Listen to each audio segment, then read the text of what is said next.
zimatipanganso guide ndi these materiality levels.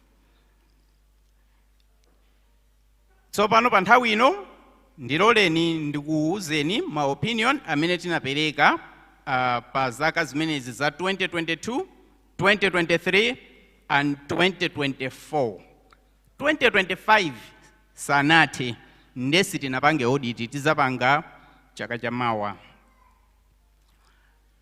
Ndiyeno monga mukuonera pa screen ipo ma blue part imene ikuoneka ya blue yo, mu chaka cha 2024, 2023 and 2022 ma opinion anali unmodified.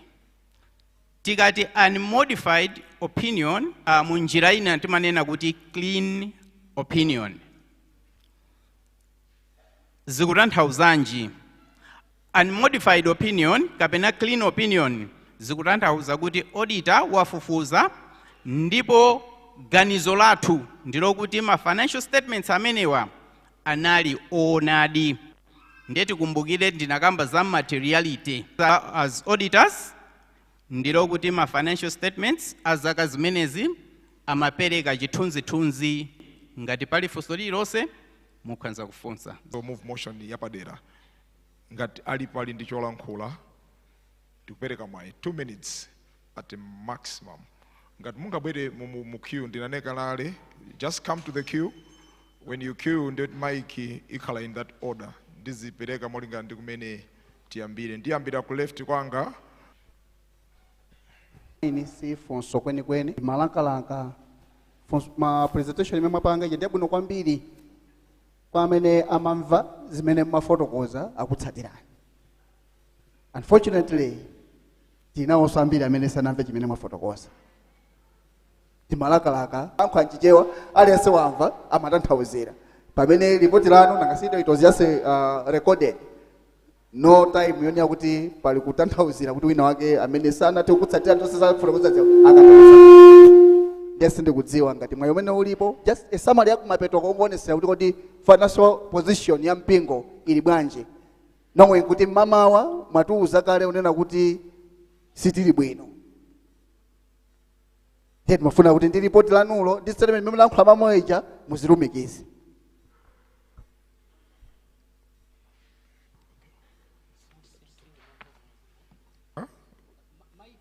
Kuti Mike omusa wayandikire kwambiri because kukubwera echo kwambiri kunoko. Tabwerezani. Musa wayike kwambiri pa ujeni chifukwa choti kukubwera echo. Sorry, poti anagwa pa malo akewa. Mwina apa pati kumveka.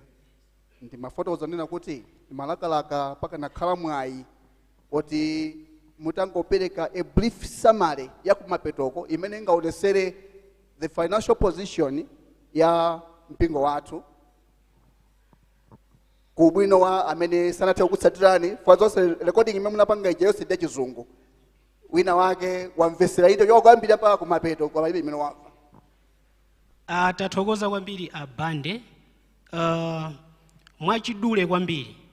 Ndionera kuti tikukamba kunena kuti Central Malawi Conference position yake kunkhani ya ndalama yagona kwambiri pa chachikhumi.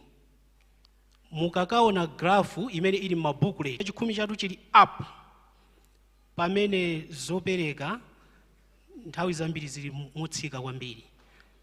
Mwaona?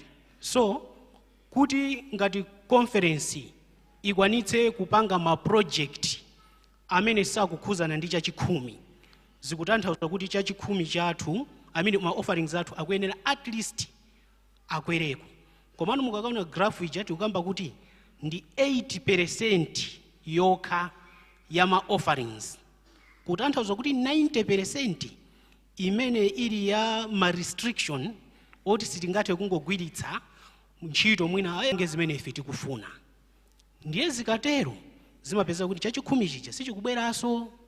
Ma offerings ndochepa. Ma project amene akuchitika mene conference ilili ndi yayikulu Central Region yonse. Ngati conference ndi ndalama zimene tapanga booklet zija tukamba kuti gross talandira 483 million. That is May.